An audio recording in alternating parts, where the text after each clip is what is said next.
say part first, semester 2, paper 4, unit 2, X-ray spectroscopy. Then X-ray spectroscopy, it includes the definitions, principles, steps, parts, and uses. Then first of all, what is the definitions of X-ray spectroscopy? And then study in this principle. X-ray makeup, X radiation, a form of electromagnetic radiation. Most X-ray have a wavelength ranging from 0.01 to 10 nanometers, corresponding to frequencies in the range 30 petahertz to 30 exahertz, and energies in the range 100 electron volt to 100 kilo electron volt, produced by the decelerations of high energy electrons. The next point, what is X-ray spectroscopy? X-ray spectroscopy is a general term for a several spectroscopic technique for the characterizations of material by using X-ray excitation. And this is the diagrammatically shown in the X-ray spectrometer. Then next point is the principle of X-ray spectroscopy. XRF works on method involving interaction between electron beams and X-ray with samples. It is made possible by the behavior of the atoms when they interact with radiation. When material are excited with high energy, short wavelength radiation, for example X-ray, they can become ionized. When an electron from the inner shell of an atom is excited by the energy of a photon, it moves to a higher energy levels. When it returns to the low energy level, the energy which is previously gained by the excitation is emitted as a photon, which has a wavelength that is characteristic for the element. There could be several characteristic wavelength per element. Thus, atomic X-ray emitted during electronic transitions to the inner shell states in atoms of modest atomic number. These X-ray scenes have characteristic energies related to the atomic number, and each element therefore has a characteristic X-ray spectrum which can be used to identify the element. Next point in this chapter, working of X-ray spectroscopy.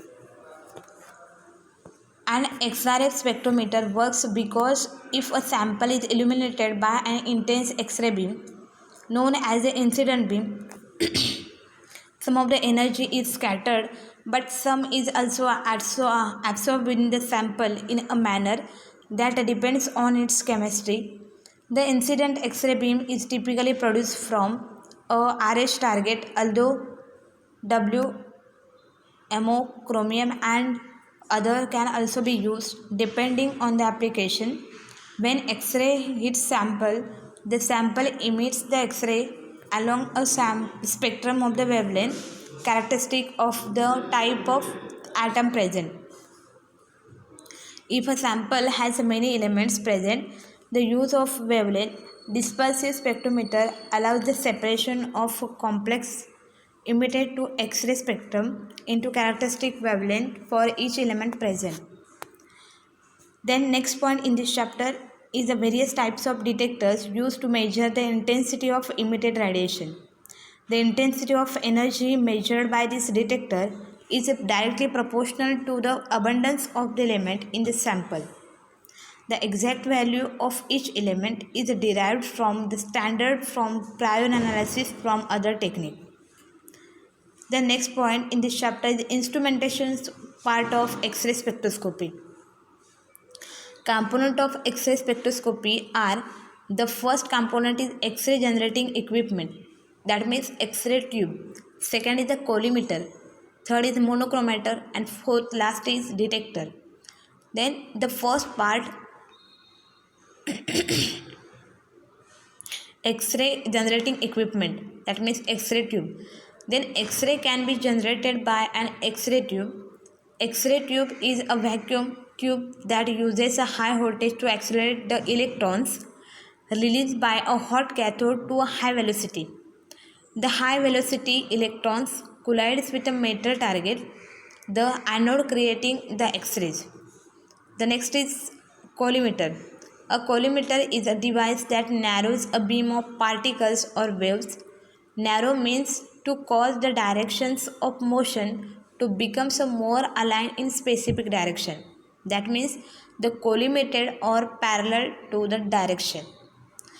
Then collimation is achieved by the using a series of closely packed spaced parallel metal plates or by a bundle of tubes 0.5 or less in diameter. The next part is a monochromator. Monochromator crystals partially polarized and unpolarized X-ray beam. The main goal of monochromator is to separate and transmit a narrow portions of the optical signal chosen from a wider range of wavelength available at the input.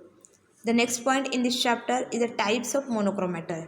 There are two types of the monochromator system. The first is metallic filter type, second is the diffraction grating type. Then last component in the X-ray spectroscopy, then X-ray detector. The most commonly employed detectors include first is solid state detector, second is the scintillation detector. Then first is solid state detector is studied the charge carriers in semiconductor are electrons and holes. Radiation incident upon the semiconducting junction produces the electron hole pairs as it passes through it. Next is the electrons and holes are swept away under the influence of the electric field and the proper electronics can collect the charge in the pulse. The second detector is the scintillation detector. Then what is the definition of the scintillation detector? Scintillation detector consists of a scintillator and a device such as a PMT. The PMT that means photomultiplier tubes that converts the light into an electrical signal. It consists of an evacuated glass tube containing a photocathode, typically the 10 to 12 electrodes called as the diodes and anodes. Then electrons emitted by the photocathode are attracted to the first diode and are accelerated to the kinetic energy equals to the potential difference between the photocathode and the first is diode. Then when these electrons strike the first diode, about 5 electrons are ejected from the diode for each electron hitting it. These electrons are attracted to the second diode and so on, finally reaching the anode. The total amplification of the photomultiplier tubes is the product of the individual amplification at each diode. Then amplification can be adjusted by the changing the voltage applied to the photomultiplier tube. Thank you.